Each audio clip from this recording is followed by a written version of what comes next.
మీ business ఏదైనా మీ ఊర్లో promotion చేయాలంటే అది సుమన్ టీవీతోనే సాధ్యం. ఇప్పుడే సంప్రదించండి.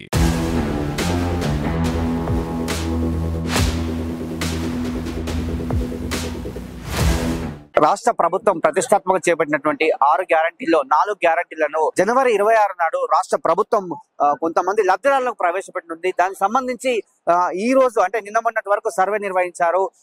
4 పథకాలకు సంబంధించి అంటే 1 ఇందిరమ్మ ఇల్లు, 2 రేషన్ కార్డులు, 3 రైతు భరోసా, అదే విధంగా ఇందిరమ్మ ఆత్మీయ భరోసా లాంటి 4 పథకాలకు సంబంధించి లబ్ధిదారుల ఎంపిక కార్యక్రమం అయితే నిర్వహిస్తున్నారు. మనం చూస్తున్నాం ఈ 3 రోజులు కూడా మొత్తం కూడా 3 రోజులంతా కూడా గ్రామ సభలు ఏర్పాటు చేసి ప్రతి లబ్ధిదారుని ఎంపిక చేయాలి.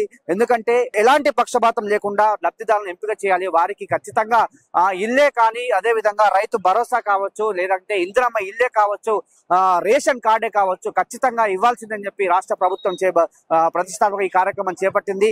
దాంట్లో భాగంగా ఈ రోజు ఇట్లా గ్రామ సభలు అయితే ఏర్పాటు చేశారు. కానీ గ్రామ సభల మధ్య అధికారులు నిర్వృత్తి చేయలేకపోతున్నారు. వాళ్ళు అడిగే ప్రశ్నలకు నిర్వృత్తి చేయలేక చాలా ఇబ్బంది పడుతున్నటువంటి సమస్య చూస్తున్నాం. మనం గ్రామ సభలలో గొడవ కూడా జరుగుతున్నటువంటి పరిస్థితి మనం చూస్తున్నాం. ఇక్కడ పోచంపల్లి మండలం పెద్దరావులపల్లి గ్రామం వద్ద ఉన్నాం. పెద్దరావులపల్లి గ్రామం దగ్గర చాలా మంది కూడా అధికారులను నిలదీస్తున్నారు. అసలు ఎవరిని ఎంపిక చేశారు, ఎవరి పేర్లు వచ్చాయి, మొదటి విడతగా కొంతమంది పేర్లను అయితే ప్రవేశపెట్టడం జరిగింది. మరి ఆ పేర్లు ఎలాంటి పేర్లు, మరి ఎవరి పేర్లు అవి, వాళ్ళని ఎలా ఎంపిక చేశారని చెప్పి అధికారులు అయితే నిలదీస్తున్నారు గ్రామస్తులంతా కూడా. ఒకసారి మనం ఈ గ్రామ ప్రజా పాలనకు సంబంధించి ఇక్కడ ఉన్నటువంటి అధికారులు ఈ రోజు నుంచి మొత్తం 3 రోజులు ఈ కార్యక్రమాన్ని నిర్వర్తిస్తారు. మరి దానికి సంబంధించి ఎవరిని ఎంపిక చేశారు, ఎలాంటి వారిని ఎంపిక చేశారని చెప్పి అధికారులు వాళ్ళు నిలదీస్తున్నారు. ఎందుకంటే దానికి సంబంధించి లబ్ధిదారుల ఎంపిక ఎలా జరిగింది, మరి లబ్ధిదారు కొంతమందికి రేషన్ కార్డులో కొంతమంది పేర్లు వచ్చాయి, మరి ఆ పేర్లకు మొదటి విడతగా పేర్లు వచ్చాయి, వారికి సంబంధించి ఎలా ఎంపిక చేశారని చెప్పి అడుగుతున్నారు. అదే విధంగా ఇందిరమ్మ ఇళ్లలో కూడా కొంతమంది పేర్లు వచ్చాయి, కొంతమంది రాలేదు. మరి కొంతమంది పేర్లు రానప్పటికీ మరి ఇక్కడ గ్రామ సభలో మరి తీసుకుంటారా, వాటిని ఎంతమందికి ఇస్తారనేది కూడా లేనటువంటి విషయం అని చెప్పవచ్చు. అదే విధంగా భరోసా, రైతు భరోసాకు సంబంధించి ఎంతమందికి ఎలాంటి భూములకు ఇస్తారు రైతు భరోసా, సాగు యోగ్యమైనటువంటి భూములకు మాత్రమే రైతు భరోసా ఇస్తా అంటున్నారు. మరి ఆ రైతు భరోసా సాగు యోగ్యం భూములని గుర్తించారా? నిన్న మొన్నటి వరకు కూడా అధికారులంతా కూడా మొత్తం తిరిగి చూస్తారు. మరి అలాంటి గుర్తించారా? మరి ప్రభుత్వం ఏం చెప్తుందంటే సాగు యోగ్యమైనటువంటి భూమికి మాత్రమే రైతు భరోసా అనేది కల్పిస్తామని చెప్తుంది. మరి దానికి సంబంధించి అంటే రియల్ ఎస్టేట్ సంబంధించి వెంచర్లు కావచ్చు, మైనింగ్ కావచ్చు, క్రషర్స్ కావచ్చు, ఇటుక బట్టీలు కావచ్చు, అదే విధంగా చెరువులో నిండిపోయినటువంటి భూములకు కావచ్చు, లేదంటే గుట్టలకు కావచ్చు, రాళ్ల రప్పలకు కావచ్చు, వీటికైతే ఎట్టి పరిస్థితుల్లో రైతు భరోసా అనేది ఉండదని చెప్పి అధికారులు అయితే తేటతెల్లం చేశారు. మరి వాటిని ఎలా గుర్తించారని చెప్పి గ్రామస్తులు కొంతమంది నిలదీసినటువంటి పరిస్థితి ఈ గ్రామంలో తలెత్తింది. అలాగే ఇందిరమ్మ ఇళ్లకు సంబంధించి కూడా చాలా మంది వాళ్ళని నిలదీస్తున్నారు. ఎవరిని ఎంపిక చేశారు, ఎట్లా ఎంపిక చేశారు, మరి దారిద్ర్య రేఖకు దిగువన ఉన్నటువంటి వ్యక్తులకు ఇవ్వాలి, మరి వారిని ఎలా మీరు ఎంపిక చేశారు అని చెప్పి వాళ్ళు కూడా అడగడం జరుగుతుంది. కలెక్టర్ సిఎస్ శాంతికుమార్ మాత్రం కలెక్టర్లకు స్పష్టమైనటువంటి ఆదేశాలు ఇచ్చింది. ప్రతి లబ్ధిదారుడు అంతే, లబ్ధిదారుడు అంటే ఎంపిక చేయడం అనేది పారదర్శకంగా జరగాలి. ఎందుకంటే ఎక్కడా కూడా ఎలాంటి పక్షపాతం ఉండొద్దు, ఎలాంటి రాజకీయ ప్రోద్బలం ఉండొద్దు, ఖచ్చితంగా లబ్ధిదారులకు ఎంపిక చేయాలని చెప్పి సిఎస్ శాంతికుమారి కలెక్టర్లకు ఆదేశం జారీ చేసింది. అదే విధంగా ముఖ్యమంత్రి మంత్రులు కూడా అదే చెప్తున్నారు. ఎట్టి పరిస్థితుల్లో రాజకీయ ప్రోద్బలం అయితే ఉండకూడదు. ఖచ్చితంగా లబ్ధిదారులకు ఇందిరమ్మ ఇల్లే కావచ్చు, రేషన్ కార్డే కావచ్చు, రైతు భరోసా కావచ్చు, సాగులేని అంటే భూమి లేనటువంటి వారికి భూమి ఇచ్చే కార్యక్రమంలో 6,000 2 విడతలుగా 12,000 ఇస్తారు. ఆ 12,000 ఇచ్చే కార్యక్రమాన్ని కూడా ఖచ్చితంగా మీరు లబ్ధిదారుల ఎంపిక అనేది ఖచ్చితంగా పారదర్శకంగా జరగాలని చెప్పి అధికారులు కూడా చెప్పే సందర్భము చాలా మంది గ్రామస్తులు తరలి వచ్చారు. మనం చూసాం ఒకసారి గ్రామ పంచాయతీ వద్ద బోర్డులో వేశారు. కొంతమంది పేర్లు ఉన్నాయి, కొంతమంది పేర్లు లేవు. కాబట్టి ఆ పేర్లున్నాయి, మరి ఆ పేర్లున్న వారికే వస్తాయా? తర్వాత మరి రేషన్ కార్డుకు సంబంధించి నిరంతర ప్రక్రియ అని చెప్పి కలెక్టర్ చెప్పాడు. మరి దాంట్లో భాగంగా గ్రామ సభలో అప్లికేషన్స్ ఇవ్వాలా, ఇంతకుముందు ప్రజా పాలనలో అప్లికేషన్స్ ఇచ్చారు, వాటికి సంబంధించి అప్లికేషన్లు ఇవ్వాలా, మరి దాంట్లో ఎంపిక చేస్తారా అని చెప్పి అడుగుతున్నారు. ఇక్కడ మనం చూస్తున్నాం కౌంటర్లు పెట్టి హెల్ప్ డెస్క్ అనే సెంటర్ ఏర్పాటు చేశారు. ప్రతి ఒక్కరు వచ్చి కూడా హెల్ప్ డెస్క్ వద్ద వాళ్ళ యొక్క సమస్యలను అధికారులకు వివరిస్తున్నారు. అధికారులు మరి వాళ్ళ పేర్లు ఉందా లేదా అని కూడా చెక్ చేస్తున్నటువంటి పరిస్థితి. మరొక హెల్ప్ డెస్క్ దగ్గర కూడా మనం వచ్చి చూస్తున్నాం. ఇక్కడ కూడా వాళ్ళ సమస్యలకు సంబంధించి అన్ని కూడా చూసినటువంటి పరిస్థితి. మరి చాలా పెద్ద ఎత్తున గ్రామ సభకు ఈ గ్రామస్తులు తరలి వచ్చారు. ఎందుకంటే బోర్డులో చూసుకుంటున్నారు ఇందిరమ్మ ఇళ్లకు మా పేరుందా, అదే విధంగా రేషన్ కార్డులో మా పేరుందా, అదే విధంగా భూమి లేనటువంటి భూమి ఇస్తున్నారు కదా, దానికి సంబంధించి భూమి లేనటువంటి వారికి 6,000 లెక్క 2 విడతలుగా 12,000 రూపాయలు ఇచ్చే దాంట్లో మా పేరుందా అని చెప్పి చూసుకున్నటువంటి పరిస్థితి. మరి ఇవంతా కూడా పారదర్శకంగా జరగాలి, ఎలాంటి పక్షపాతం లేకుండా ఎంపిక చేయాలని చెప్పి ఇక్కడ ఉన్నటువంటి గ్రామస్తులు కూడా కోరుకున్నటువంటి పరిస్థితి. అధికారులు కూడా అలానే అంటున్నటువంటి పరిస్థితి. 29 రేషన్ కార్డు లిస్ట్ వేసారు, అది ఏ జీవో ప్రకారంగా తీసుకున్నారు అది మాకు తెలవాలి. 30 మంది కరువు పని గురించి భూమి లేని వాళ్ళకే కరువు పని పెట్టాలిగా, మరి భూమి ఉన్న వాళ్ళకి ఎందుకు పెడుతున్నావు?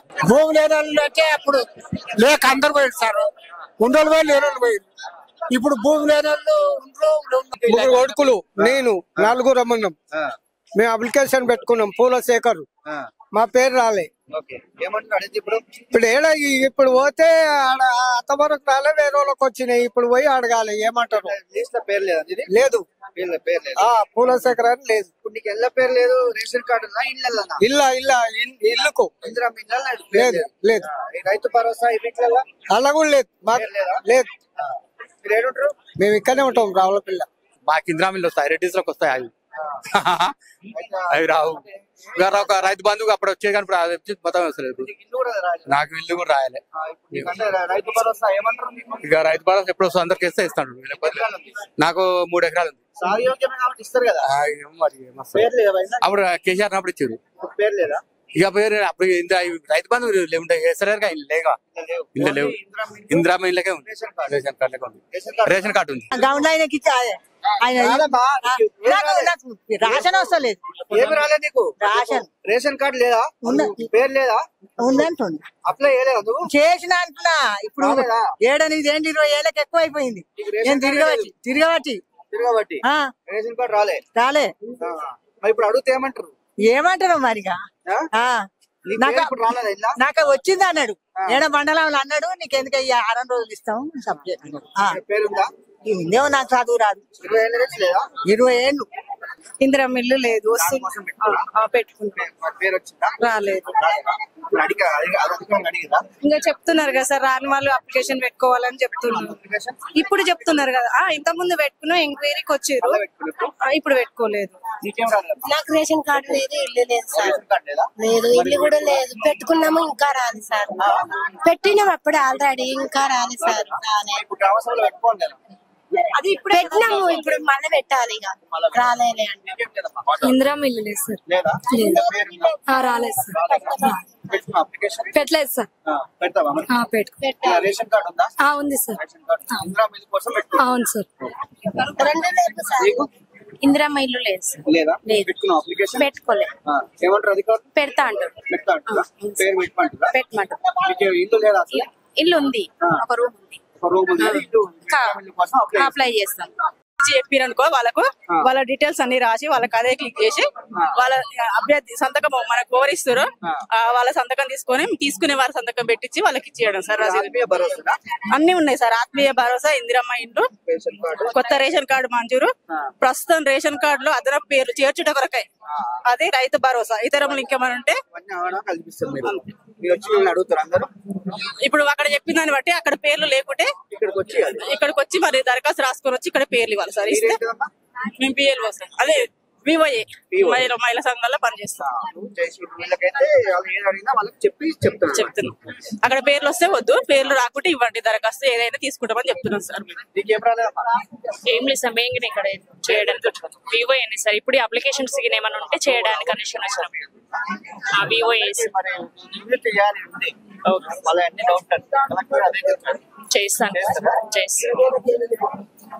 ఏదైనా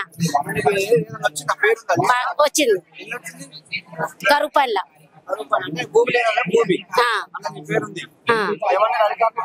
ఇస్తాను. ఇల్లు లేదు, మామూలుగా ఇల్లు ఏది లేదు మాకు. అది ఎవరు ఇయ్యలేదు, మేము మా కష్టం చేసే మామూలుగా వేసుకున్నాము. అది ఇయ్యాలి కదా ఇల్లుకైనా సరే. ఇల్లుకు మొత్తానికి ఇంటికి పోనేలేదు. వాడు మొత్తము ఎవరికి భూమి లేదు, భూమి రాయలే. ఇప్పుడు నాకు భూమి లేదు, జాగలేదు. నాకు మొత్తం నా కొడుకులు, 2 కొడుకులు, మేము వాళ్ళు కూలి నాలు చేసుకుంటారు. నా పేరే రాలే. పేరే రాలే, పేరు రాలే. నాకు ఇల్లు కూడా ఇప్పుడు రాసేస్తా. ఇప్పుడు నాకు ఇల్లు కూడా లేదు. నాడు రామారావు ఇచ్చిన ఒక 2 రూములే ఉన్నాయి. ఏది మన గూడు సార్ నాది భూమి లేదు, ఏం లేదు. ఇల్లు నాకు అవసరం లేదు. ఇది భూమి లేని వాళ్ళకు రైతు బంధుకు డబ్బులు పడతాను. అది రానే రాలేదు నాకు అసలు. భూమి ఉన్న వాళ్ళకే వచ్చింది, రానోళ్ళకు మొత్తం పక్షవాతం వచ్చేది ఏది లేదు. నాకు ఇల్లుంది, కానీ భూమి లేదు. పేరు ఇప్పుడు అప్లికేషన్ పెడతా సార్. నేను ఇల్లు గురించి పెట్టుకోవాలి, నాకు జాగా లేదు. నాకు ఆ ఒంటరి మహిళని, అనాథని, నాకు ఎవ్వరు లేరు, ఏం లేదు సార్. అప్లికేషన్ పేరు వచ్చింది రూఫ్ అని పేరు కూడా వచ్చింది. ఏం లేదు సార్, దండం చేస్తే నాకు ఇంత ఇల్లు కట్టియాలి సార్. ఇల్లు కావాలి, నాకు ఇల్లు కావాలి. పెట్టుకుంటా సార్, పెట్టుకోలే. ఇక నా ముసలానికి పచ్చవాదం వచ్చింది 3 సంవత్సరాలు. నా కొడుకు లేరు, బిడ్డలు లేరు. నాకు పింఛన్ రాయిరు, బియ్యం కొట్టేసిరు 35 కిలో. ఇందిరమ్మ పథకం కింద రాసిన బియ్యం కొట్టేసి రేషన్ కార్డు ఉన్నాయి కానీ పింఛని ముసలానికి పచ్చవాదం వచ్చింది. ఇన్ని పైసలు నాకు 2 పింఛన్ రాయి, ఇంకా బియ్యం రాయి. ఇక ఉన్నది ఏముంది సార్, ఇల్లు ఉన్నది, కట్టుకున్నా సార్. ఇందిరమ్మ పథకం కిందనే కట్టుకున్నా. ఇందిరమ్మలో రేషన్ కార్డు లేదు సార్. ఇప్పుడు లాస్ట్ ఇయర్ మా అత్తమ్మ పేరు మీద ఉంటే ఈసారి మా పేరు మీద వచ్చింది. వచ్చింది సార్. మా అబ్బాయికి రేషన్ కార్డు కావాలి, రాలేదు. పేరు అయితే వచ్చింది ఆల్రెడీ, అట్లా లిస్ట్ లో పేరు మాత్రం వచ్చింది. ఇప్పుడు అప్లికేషన్ అక్కడ ఉన్న వాళ్ళకు అప్లికేషన్ వద్దన్నారు. సరే అని ఇక ఊకున్నాము. ఇందిరమ్మ ఇల్లు కూడా వచ్చింది. మా అబ్బాయి పెళ్లి అయింది, మాకు ఇల్లు లేదు. రేకుల రూమ్ 2-4 పాత ఇల్లు, మా అత్తమ్మ పచ్చిన ఇల్లు. ఆ ఇల్లునే ఇక మాకు అవసరం లేదు, మా అబ్బాయికి ఇవ్వన్నాము. మా అబ్బాయి పేరు అయితే వచ్చింది. ఇక ఇచ్చినప్పుడు లెక్క భగవంతుని దయ. మాధురి రేషన్ కార్డు అప్లై చేయడానికి, అంటే మా చిన్న అబ్బాయి ఎక్కియడానికి అని వచ్చింది. ఉంది, లేదు, పెట్టాలి. చూడలేదు, ఇంకా ఇప్పుడే వచ్చాను. నేనేం చేయాలి, కరుపాను డైలీ చేసిన, నా పేరు వెళ్ళలేదు అంటారు. దాని గురించి అప్లై చేస్తాను. అడిగితే ఏమంటారు, అప్లై భూమి ఉన్న వాళ్ళకి, భూమి ఎంత ఉంది, 2 ఎకరాలు 10 ఎకరాలు ఉన్న వాళ్ళకి ఇవ్వదు. 2 ఎకరాలు ఉన్న వాళ్ళకి ఇయ్యరా సార్? చెప్తారు సార్, వచ్చింది సార్, నాకు రాలే. నాకు 2 ఎకరాలు ఉన్న వాళ్ళకు రాదా? మరి ఏం చేసుకో బతకాలి? 2 ఎకరాలు ఎప్పుడు చేయగలుగుతాం? పిల్లలు మేము బాగా, నా భార్య హెల్త్ బాగుండదు, మరి ఎట్లా ఇవ్వాలి?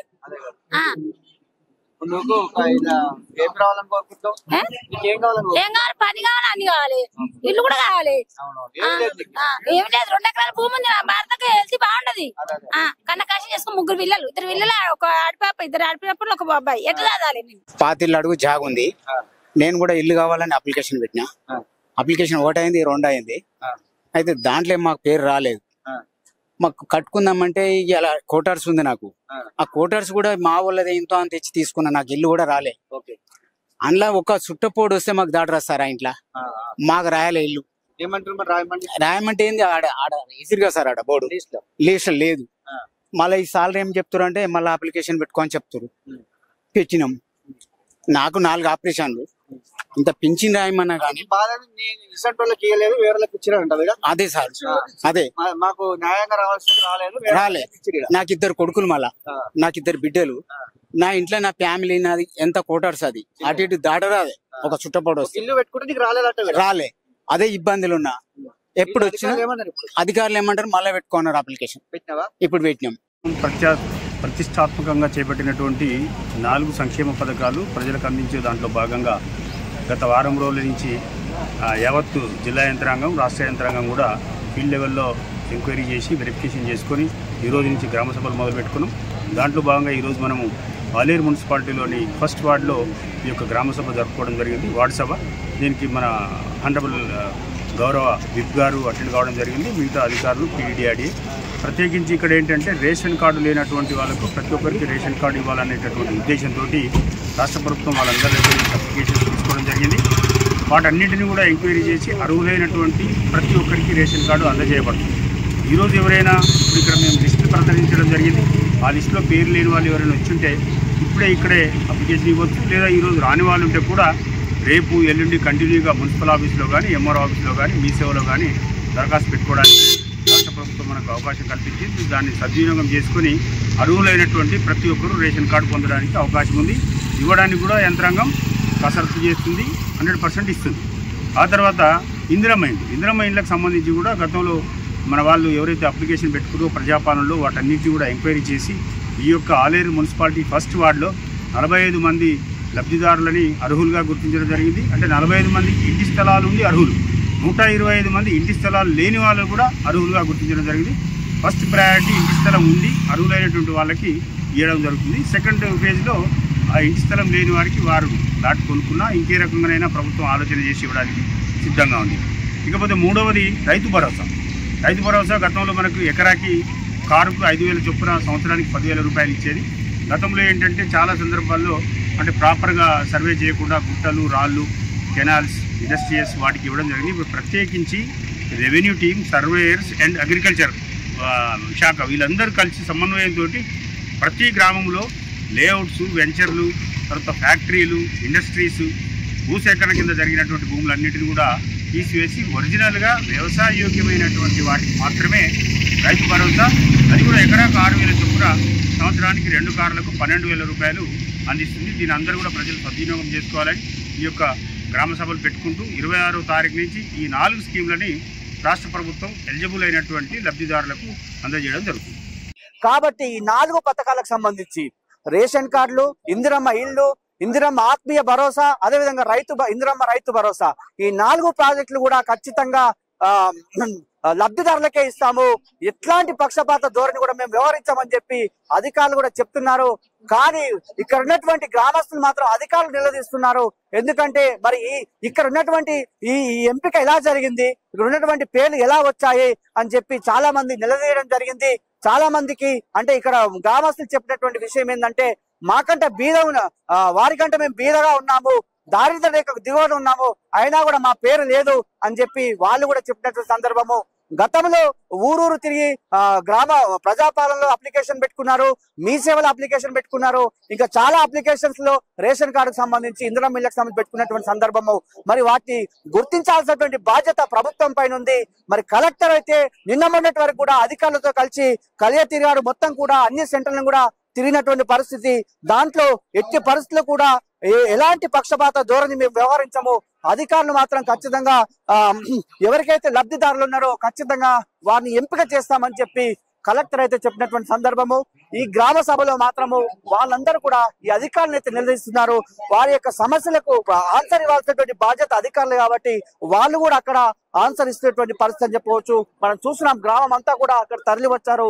వచ్చి వాళ్ళు గ్రామ పంచాయతీ ఉన్నటువంటి బోర్డులో వాళ్ళ పేర్లు చూసుకొని అక్కడి నుంచి వాళ్ళు లేనట్లయితే వచ్చి ఇక్కడ అధికారులను నిలదీస్తున్నటువంటి పరిస్థితి నడుస్తుంది. ఇది పోచంపల్లి మండలం పెద్దరావులపల్లి వద్ద ఉన్నటువంటి గ్రామ సభ నిర్వహిస్తున్నటువంటి సభ వద్ద ఉన్నటువంటి పరిస్థితి. ఇదే కెమెరామెన్ అరుణ్ తో శరత్, పెద్దరావులపల్లి.